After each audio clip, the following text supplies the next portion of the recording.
gooseneck. For ano lang, for information. So usually ang ginagawa ko, mag-uumpisa ako sa likod. So yung first step usually na ginagawa ko, umpisa ako sa likod. So ang gagawin ko, idadrop ko yung hangin. Meron kaming control dito. Yung sa akin medyo ano na to na modify na. So idadump ko lang siya. Tanggalin ko yung hangin. Tanggalin ko yung hangin kasi pag inflated siya, tapos kinarga mo yung mabigat na load, lalo na hindi siya naka-connect sa airline, may stress yung airbag lalo na pag winter medyo ano siya, yung magato pa, madaling masira. So pag inflated siya, less risk na masira. So dito naman ako sa gitna, tatanggalin ko na yung airlines ko. Yan yung madalas na nakakalimutan ng kasamahan o ibang mga ano. Nakalimutan mo kasi yan, tapos hinila mo yung gusto kasi ito yung nagdidetach. Patay ka. Ay! Dynamite lang natin ito.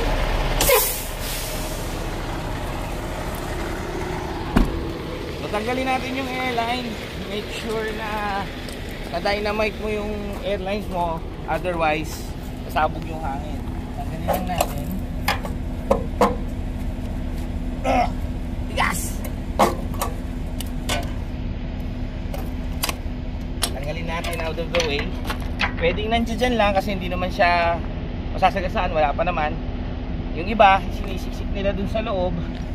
Kaya lang minsan, pagka siniksik mo sa loob, napasala siya ng lagay. Pag baksak ng trailer, maipit. Wala na, putol. Forward tayo dito. Kunin ko lang yung lalo to. Tamad ako Since naka-dynamite naman na yung brakes natin, pati ito, pwede natin nang ilahin yung fifth wheel pin natin. Tip lang, bago mo pag ipupul mo yan, make sure na huwag mo munang idadrop yung air mo ng drives.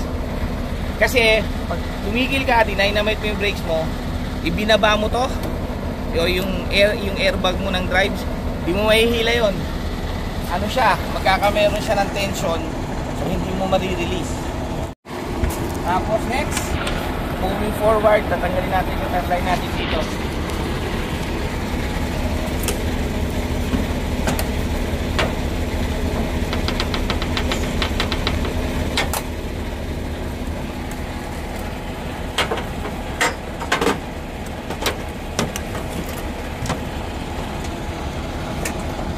So ngayon tanggal na sila from front to back. So ang gagawin ko, sakay ako sa ano ko, cab. Bababa ko yung airbag ko sa drives. Move ako forward para mag-detach yung tractor ko dun sa trailer.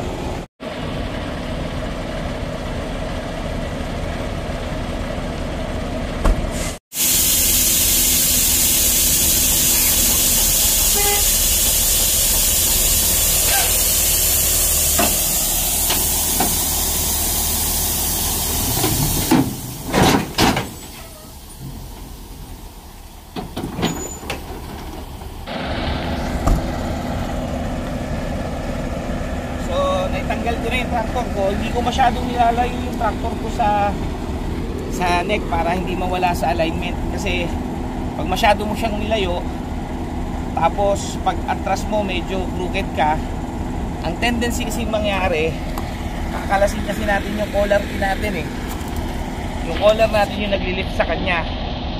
So pag kinalas natin yan, tapos i-connect tayo dito, medyo crooked ka, ang tendency ng neck natin ay maging tawag doon, yung tabingi or tagilid.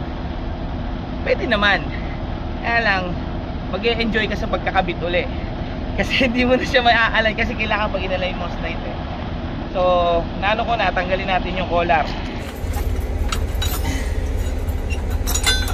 Ito yung kanyang parang secure pin, tanggalin lang natin. Manipis lang to. Siya lang yung nagpe-prevent para umabante yung collar pin. Abante lang natin to. Akit natin. Iwas ipit ng daliri. Lagay ko lang siya dyan. Tapos to, lagay ko lang sa gitna. Same thing sa other side.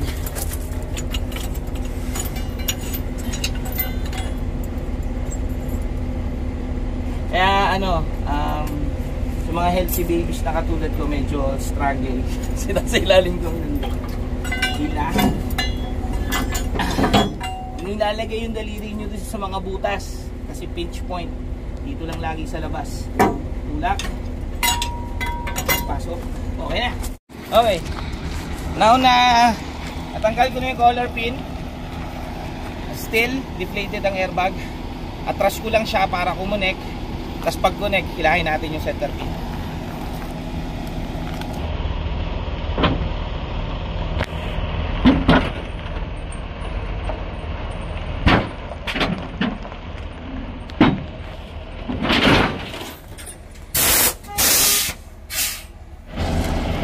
So, after natin kumonek, still deflated pa rin tayo. Kailangan natin lagyan ng blocking. Meron tayong 4x6 na block na inilalagay namin dito sa pinaka parang chassis natin ng tractor at saka yung gooseneck. Ang purpose niyan is pag nilagyan mo siya ng blocking, tapos magdi-detach ka na, lalagyan mo ng hangin yung airbag mo ng tractor, iipitin ng chassis na to yung pinaka ano ng gooseneck. So ang tendency niya, dahil may ipit, hindi siya mag-move. Kasi pag wala ka niyan, hinila mo, babaksak yan, may tendency na gumalang mamisala. Lagyan lang natin.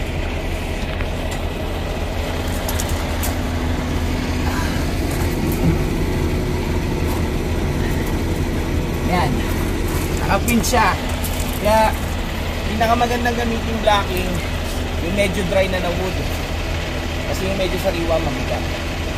So after natin malagyan ng blocking, yung ating center pin.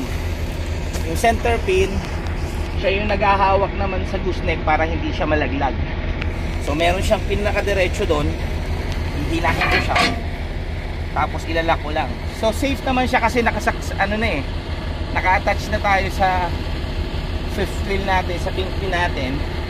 So attach na siya. So next thing I will do, sakay ako sa truck, air up ko yung tractor ko, pagkabante ko, that's it.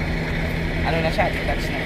Make sure na yung bolt natin sa kingpin is nakalubog. Ibig sabihin yan, nakalock na siya.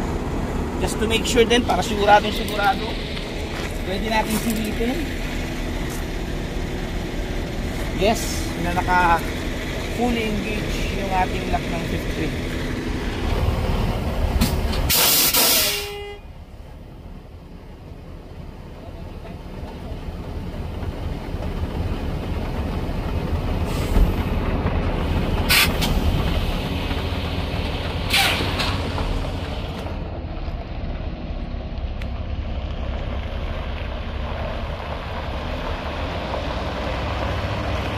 Detach na tayo.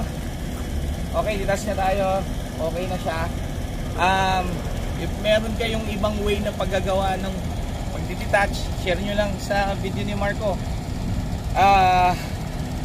Siyempre, usually ginagawa ko din, since yung airline natin nandito yung ramp, no?